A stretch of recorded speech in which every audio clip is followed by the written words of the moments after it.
안녕하십니까. 신인균의 군사TV 디펜스 브리핑입니다. 자, 오늘도 아주 중요한 이 군사안보 무기 소식 알려드리겠는데요. 특히 오늘 소식은 우크라이나 전장 상황입니다. 러시아가 계속 입만 열면 거짓말하고 있죠. 뭐 파괴 안 시켜놓고 파괴시켰다라고 거짓말하고, 뭐 국민들 사기 진작시키기 위해서 뭐 그런 건 이해하는데 이렇게 다 들키니까 문제죠. 그래서 오늘은 또 뭐가 들켰는지 한번 보겠고요. 그리고 러시아군이 자신들이 가지고 있는 전차 중에 제일 좋은 거죠. T-90M 전차. 그걸 무려 4대를 고스란히 놔두고 도망갔습니다. 그거 4대를 고스란히 노획한 우크라이나군인데 이거 어떻게 했을까요? 어떤 내용인지 한번 보겠습니다. 신인균의 군사TV 구독, 알림, 좋아요 눌러주십시오. 5가지 단신을 먼저 보겠습니다. 우크라이나가 이번 전장에서 굉장히 잘 써먹고 있었던 이 터키제 바이락타르 TB2 무인기죠. 이거 작전 중단되어 있고, 그렇기 때문에 이거 러시아가 우리가 다 때려 부순 거다 라고 발표를 하고, 아니다, 재고 소진 또는 개량하고 있는 거다, 뭐 이런 여러 가지 그 쟁점이 있는데 어떤 내용인지 보겠고요. 여기서부터 콜롬비아가 크피르 전투기, 이스라엘제 중고 전투기 쓰고 있었는데 그거 후속 지금 해야 되는데 한국의 FA-50 그건 아니야. 뭐 그래서 이 프랑스가 라팔, 우리 라팔 해 라고 대시를 했는데 지금 또 여기다가 스웨덴의 그리펜 전투기 이걸 검토를 하고 있다라는 소식까지 알아보도록 하겠습니다. 첫 번째입니다. 우크라이나군이 약 50여 대를 도입해 개전 초부터 많은 활약을 보여주었던 튀르키예제 무장 드론인 바이락타르 TB2가 작전을 멈추었다는 소식입니다. 러시아는 우크라이나가 50여 대를 구입한 바이락타르 TB2를 130대 이상 격추했다고 주장한 바 있는데요. 이번 드론 작전 중단이 재고 소진에 따른 것인지 최근 튀르키예가 발표한 성능 개량 작업을 위해 입고됐기 때문인지는 확인되지 않았습니다. 폴란드 국방부가 AS-21의 폴란드 현지화 버전인 PL-21 보병 전투 장갑차를 발표하고 양산 준비에 들어갔다는 소식입니다. AS-21의 차체에 폴란드 자체 개발 무인 포탑을 탑재한 모델인데요. 무인화 포탑 탑재를 위해 AS-21 장갑차에 상당한 개조가 필요할 것으로 보입니다. 러시아군의 병력 부족이 정말 심각하긴 한 것 같습니다. 러시아가 최근 에스토니아 국경 지역 경비를 맡고 있던 병력을 대부분 차출했으며 이 때문에 국경 초소 곳곳에 경비병 없이 방치되기 시작했다는 소식이 전해져 놀라움을 주고 있습니다. 노후 대공포지만 우크라이나군 기갑부대와 찰떡궁합을 보여주며 맹활약하고 있는 독일제 자주대공포 게파드가 우크라이나군에 추가로 공급됐다는 소식입니다. 독일이 복원 작업을 마친 게파드 자주대공포 7문을 우크라이나에 공급했다고 밝혔습니다. 최근 프랑스 대통령이 직접 나서 라팔 전투기 세일즈를 했던 콜롬비아가 라팔 대신 스웨덴 그리펜 전투기 도입 검토에 들어갔다는 소식입니다. 신규 기체와 중고 기체 모두 검토 대상에 올리고 스웨덴과 협의를 진행 중이라고 하는데 콜롬비아가 브라질에 이어 남미 두 번째 그리펜 구입국이 될지 주목됩니다. 자, 바이락타르 TB2 정말 뭐 개전 초에 엄청난 활약을 했는데 이걸 한 50여 대 도입했고, 물론 그 이후에 좀 추가 생산 내용도 있었는데 정확하게는 지금 알 수 없죠. 전쟁 기간 중이니까. 그런데 최근 몇 주 동안 이 바이락타르를 운용하지 않다고 그래요. 그래서 러시아는 이때다 하고 나서서 그거 우리가 다 격추시킨 거야. 그러면서 러시아는 이 바이락타르 TB2 드론을 130여 대를 격추했다라고 주장을 하고 있는데요. 130여 대를 도입했는지 아무도 모릅니다. 그런데 여기에 대해서 우크라이나는 NCND 입장을 밝히고 있지 않아요. 그런데 우크라이나 측 오신트 소식통들은 좀 국뽕이 좀 가미되어 있겠죠. 뭐라고 하느냐? 아니다, 다 격추된 게 아니고 지금 터키가 이 공대공 미사일 이런 거 장착하는 그 개량 작업을 하고 있으니까 그 개량하느라고 지금 못 나오고 있는 거다, 이렇게 이야기를 하는데 누가 맞을지는 나중에 봐야 알겠습니다. 자, 그리고 우리 레드백 장갑차죠. AS-21. 여기다가 원래 AS-21도 폴란드에서 대규모로 뭔가 작업을 하지 않겠냐라고 생각을 했는데 이게 AS-21의 차체만 활용하고 포탑은 이 폴란드 자기네들이 독자적으로 만든 아마 보루스에 들어가려고 만들었던 또는 개발하던 그런 포탑일 수 있는데, 무인 포탑, 30mm 기관포, 그리고 스파이크 대전차 미사일 이런 거 장착한 무인 포탑, 그 대신 능동 방어 장치 뭐 이런 건 없고 그런 버전으로 지금 개발하겠다라는 발표를 했다고 합니다. 그래서 사실 이 장갑차에서 제일 비싼 게 포탑인데 그 포탑을 폴란드가 자기네들 독자적으로 만들겠다고 하니까 차체는 우리 거 가져가고, 그러니까 K9 차체를 우리가 수출했는데 거기다가 AS-21 영국제 자주 포탑을 얹어서 합체를 했죠. 그런 것처럼 뭐 큰 이익은 보지는 못하겠다. 그러나 안 하는 것만 낫죠. 아무튼 그렇게 해서 PL-21이라고 하는 장갑차를 개발하겠다라는 발표를 했다고 해요. 자, 완전 영혼까지 탈탈 긁어서 모으는 병사들. 러시아가 병력이 부족하다 보니까 이 발트 3국, 나토 국가죠. 에스토니아. 이 에스토니아 국경 지역에 있는 경비 병력들을 차출해서 전선으로 보냈답니다. 에스토니아 같은 소국이 러시아를 침공할 일은 없다라고 생각했겠죠. 그래서 얼마나 병력이 없으면 그 국경 지역에 있는 이 국경 경비병까지 지금 전선에 긁어서 보낸다. 나토는 적인데 적과의 국경선에 있는 이 경비병까지 긁어서 보낼 정도로 지금 병력이 없다. 영끌하고 있다라는 상황이고요. 참 이렇게 해서 어떻게 나중에 몇 년 동안 군사력 재건을 해야 될까요? 독일제 게파드 자주대공포 이거 7문이 우크라이나에 추가로 가는데 이거를 굉장히 잘 쓰고 있다. 어떻게 쓰고 있냐? 이 게파드 하나만 놓고 보면 물론 뭐 이것도 근거리에 들어오는 헬기라든지 드론이라든지 이런 것들한테는 굉장히 강력한 위력을 발휘할 수 있는데, 이거하고 이 픽업 트럭에다가 맨페즈, 그러니까 휴대용 지대공 미사일 있죠? 그걸 이제 픽업 트럭하고에 장착해서 운용하는 거, 그거하고 2대 1조로 운용을 한다고 해요. 그러면은 여기는 기관포가 있고 픽업 트럭에는 이 미사일이 있죠? 휴대용 지대공 미사일. 그러면 그게 뭐냐? 바로 비호 복합처럼, 뭐 물론 뭐 이거보다는 그거보다는 조금 떨어지겠지만 어쨌든 여기서 조기 경보 레이더가 있으니까 조기 경보를 해주고, 야 무인기 떴다 이러면은 이제 옆에 있던 픽업 트럭에서 미사일 날려주고 뭐 이렇게 해서 운영을 하는데 꽤 효과가 좋답니다. 그래서 그렇게 효과가 좋은 이 게파드를 추가로 7문을 더 지금 공급했다라는 소식이고요. 자, 콜롬비아가 크피르 이스라엘제 전투기 중고로 운용을 했다가 이거를 이제 도태를 시킬 때가 되니까 FA-50 뭐 이런 이야기 했는데, 콜롬비아는 F-16V 원래 전 정권에서는 그걸 검토를 했어요. 그런데 신정권이 반미 정권이 들어와 버렸습니다.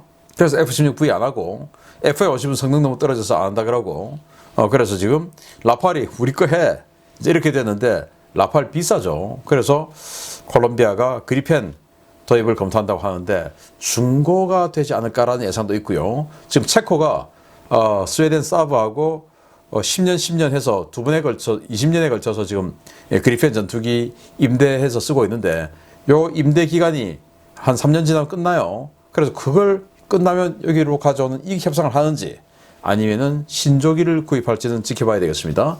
아무튼 이렇게 콜롬비아 전투기 소식까지 알아봤고 다음 소식 들어갑니다. 이번 전쟁 기간 내내 입만 열면 거짓말을 한다는 비판을 받아왔던 러시아 국방부가 또 거짓말 논란에 휘말렸습니다. 러시아 공군이 현대적인 방공망 제압 작전을 벌여 우크라이나군 S-300은 물론 나삼스와 아이리스-T 지대공 미사일 포대를 파괴했다고 주장했는데 역시나 거짓말로 들통났습니다. 러시아군 도대체 왜 이러는지 모르겠습니다. 최근 러시아군이 칼리브르 함대지 미사일과 이스칸데르 탄도미사일, 수호이-35 전투기의 합동작전으로 우크라이나군의 서방제 방공 시스템을 격파하고 있으며, 이 작전이 효과를 거두어 우크라이나군의 방공 시스템이 거의 무력화됐다고 러시아 국방부가 현지 시각 12월 3일 주장했습니다. 러시아 국방부는 최근 특수군사작전에서 지대함, 지대지 미사일과 전투기의 대레이더 미사일 합동작전이 서방제 방공장비를 파괴하는데 큰 효과를 보이고 있다라며 나토가 제공한 방공장비 대부분은 KH-31PD 미사일에 의해 파괴되었다라고 주장했습니다. 러시아 측은 우크라이나군은 평상시 대공 레이더를 끄고 진지를 옮겨 다니기 때문에 방공 레이더의 위치를 파악하기 위해서는 미끼가 필요하다라며 칼리브르 미사일과 이스칸데르 미사일은 이러한 미끼 역할을 톡톡히 수행하고 있다고 주장했습니다. 러시아군 주장에 따르면 러시아군은 순항미사일과 탄도미사일을 동시에 퍼부어 우크라이나 방공부대가 레이더를 켜고 위치를 드러내도록 유도한 뒤에 수호이-35 전투기가 KH-31PD 데로헤이더 미사일을 퍼부어 파괴하는 방식으로 시드 및 데드 작전을 수행하고 있습니다. 러시아는 이러한 합동작전으로 우크라이나군의 S-300 포대는 물론 나삼스와 아이리스-T 지대공 미사일 포대 대부분을 파괴했다고 주장하고 있는데요. 우크라이나군은 러시아 측의 이 같은 발표가 황당하다는 입장을 내놓았습니다. 우크라이나 공군 관계자는 11월 이후 러시아군 고정익 항공기의 우크라이나 영공 진입은 거의 찾아보기 어려웠다 라고 전했는데요. 실제로 러시아군은 우크라이나군의 방공망과 전투기 공격으로 기체를 잃을 것을 우려해 10월부터 전투 공중 초계 영역을 우크라이나 영공 밖으로 조정해 운영하는 정황이 포착되어 바 있습니다. 우크라이나 측 오신트 소식통들은 중거리 방공 시스템 대부분이 키이우와 미콜라이오 등 대도시 주변에 배치되어 있는데 우크라이나 영공으로는 들어오지도 못하는 수호이-35가 사거리 100km에 불과한 KH-31P로 서방제 방공 시스템을 공격한다는 것이 말이나 되느냐 라며 허풍을 떨더라도 영공에 전투기를 들이민 다음에 떨라라고 러시아 측을 조롱하고 있습니다. 실제로 서방제 방공 시스템이 배치된 키우나 미콜라이오는 전선에서 80에서 150km 떨어져 있고 전선 일대에 다층 방공망이 구축되어 있어서 러시아군 전투기의 접근이 사실상 불가능한 상태인데요. 지도만 펼쳐놓고 보면 뻔히 들통날 거짓말을 아무렇지도 않게 쏟아내는 러시아 국방부. 정말 얼굴 철판이 상당히 두꺼운 것 같습니다. 자, 수호이-35 전투기 가지고 데로헤이더 미사일 장색해서 그거 가지고 이제 우크라이나가 가지고 있는 지대공 미사일들 다 때려 부쉈다라고 하는데 시나리오는 맞아요. 그렇게 해야 돼요. 그래서 칼리브르 순항미사일 쏘고 이스칸데르 탄도미사일 쏘고 하면은 이 우크라이나 지대공 미사일들이 레이더 켜고 이제 방공작전에 들어가죠. 그때 영공에 있던 이 수호이-35 전투기들이 데로헤이더 미사일을 발사한다 라는 건데 그렇게 해야 됩니다. 근데 문제는 그렇게 못해요. 얘들은. 왜 못하냐.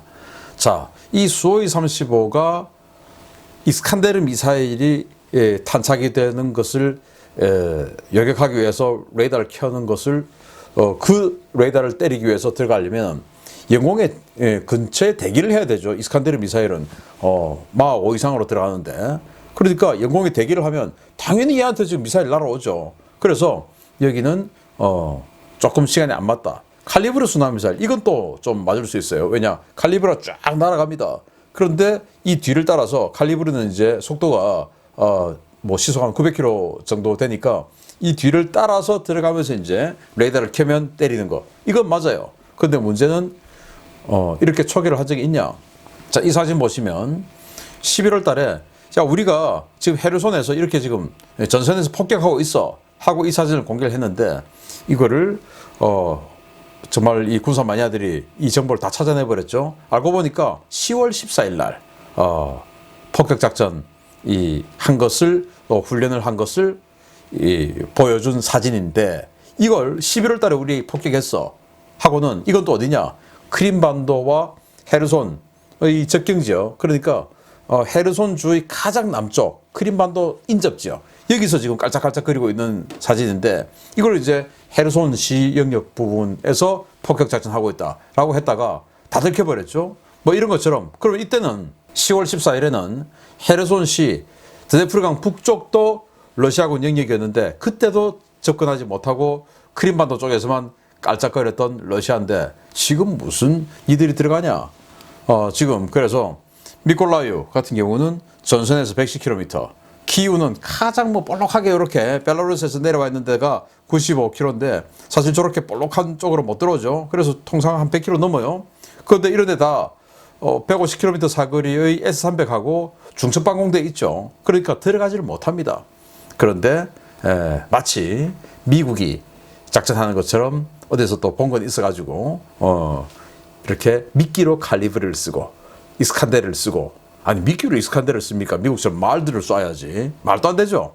그리고는 들어가서 데로헤이더 미사일 쐈다 라고 하는데 황당한 소리입니다. 들켜버렸죠. 두 번째 소식 들어갑니다. 현존하는 러시아 최강의 전차인 T-90M이 온전한 상태로 무려 4대나 우크라이나 군에 노획됐다는 소식입니다. 보급이 끊긴 동부전선에서 러시아군 장병들이 숲에 유기하고 도주한 차량을 우크라이나군이 고스란히 주었는데 조만간 우크라이나 국기를 단 T-90M 전차를 전선에서 볼 수 있을 것 같습니다. 지난 9월 하르키우 고속돌격전에서 일부 파손된 T-90M 전차 한 대를 노획했던 우크라이나군이 이번에는 루한스크 전선에서 상태가 온전한 T-90M 전차 4대를 노획했다고 복수의 오신트 소식통이 현지 시각 12월 4일 리포트했습니다. 소식통들이 인용한 우크라이나 동부작전 사령부 관계자는 지난 주말 스바토베, 크리미나 일대 공세작전 중에 러시아군이 버리고 간 전차 몇 대를 노획했다고 밝혔는데요. 동부작전 사령부가 공개한 영상 속에는 최신의 T-90M 전차가 온전한 상태로 등장해 큰 화제를 불러일으켰습니다.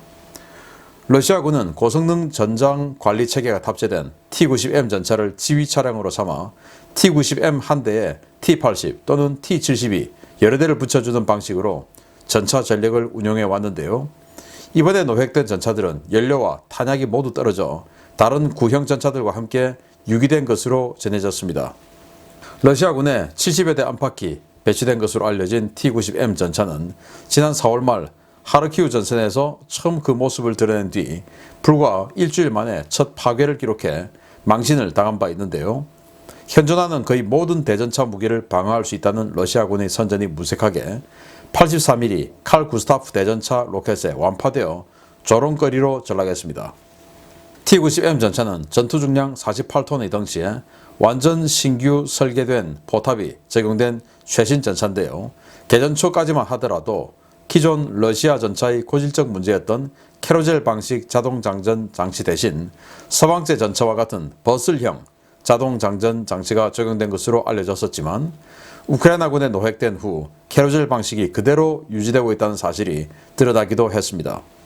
우크라이나는 지난 9월 19일 최초의 T-90M 전차를 노획한 이후 11월 말까지 3대의 T-90M 전차를 노획해 이 가운데 일부를 연구용으로 서방 측에 제공한 것으로 전해졌는데요.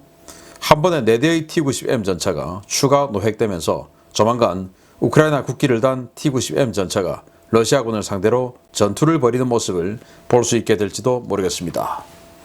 자, 여기 이제 첫 번째 노획된 T-90M이죠. 여기다가 멧돼지 대가리 그리고 사슴 대가리 이런 걸 얹어 놓고 고사를 지냈는지 하여튼 이러고 있었습니다. 이걸 노획했고 이거 조금 이제 부서진 T-90이었고 그리고 2대를 추가로 노획했고 이번에 완전히 온전한 거 연료 탄약만 떨어진 걸 그대로 놔두고 도망간 거죠. 영상입니다. 영상 캡처한 건데 이렇습니다. 완전 깨끗하죠. 요거 노획했고 또 다른 거 또 이렇게 노획했는데 T-90M 전차를 보면 포탑 뒤가 이제 우리 서방제 전차 포탑처럼 뒤가 사각형으로 되어 있어요. 사각형. 러시아제 전차는 그냥 호빵 엎어놓은 것처럼 그렇게 생겼지 않습니까? 그런데 뒤로 사각형으로 이렇게 나와 있어서 야 이건 이제 캐로젤 방식 이렇게 해서 그 자동장전 장치 포탄을 원형으로 이렇게 꽂아 놓는 이런 식이 아니구나 라고 예상을 했는데 이렇게 첫 번째 노획품을 보니까 그대로 그냥 캐로젤이었고 뒤로 뻗어 나온 거는 그냥 예비 탄약고였던 겁니다. 아무것도 아니었던 거죠. 그런데 서방에 연구용으로 몇 대 제공했다. 당연히 첫 번째 전차는 아마 미국이 가져갔겠죠. 그리고 영국, 독일, 폴란드 이런 나라들이 제가 생각이 좀 나는데 폴란드 워낙 지원 많이 해주니까 가져갈 가능성이 있고 하여튼 그렇게 해서 이 서방들에게 연구용으로 좀 줬고 즉 러시아 전차의 비밀들 다 뜯어보겠다 이거죠. 주고 이제는 온전한 걸 4대를 노획했으니까 이걸 미국이 한 대 더 가져가든지 아니면 폴란드나 독일을 줬든지 그리고 한 3대 남은 거 이래가지고 T-90M 전차 소대를 만들지 않을까라고 생각이 되고요. 이 T-90M은 통신장치나 이런 게 아주 좋아서 이게 지휘용 전차로 쓰고 이제 T-80이나 T-70이 갖다 붙여가지고 하나의 전차 소대를 얘가 지휘하고 이런 식으로 이게 통신이 안 좋으니까 운영을 했는데 이번에 그 지휘용으로 쓰는 T-90M이 4대가 그대로 노획됐다는 건 나머지 T-70이나 T-80도 추가로 해서 이번에 최소 10대 이상의 전차를 노획한 거가 됐다고 유추할 수 있고 그런데 여기에 탄약과 연료만 없고 그대로 온전한 상태로 갔다. 우리 생각 같으면 갈 때 이거를 저기 못 쓰게 수류탄 까가지고 해치 닫고 그냥 터지게끔 만들고 가야 되는데 그대로 갔다. 그러니까 그거 터지면 쿵 소리 나지 않겠습니까? 그러면 우크라이나군이 뭐야 저거 저기 가보자. 가볼 수 있으니까 뭐 이 전차를 우크라이나군 자기네들 입장에 적이니까 저기 가지고 와서 잘 쓰든지 말든지 일단 남만 살면 된다. 뭐 이거 아니겠나 생각이 듭니다. 아무튼 이런 러시아가 주장하는 최강의 전차 T-90M 사실 이 전장에선 최강 맞아요. 그걸 고스란히 내대 놓야겠다라는 소식 알려드립니다. 마치겠습니다. 감사합니다.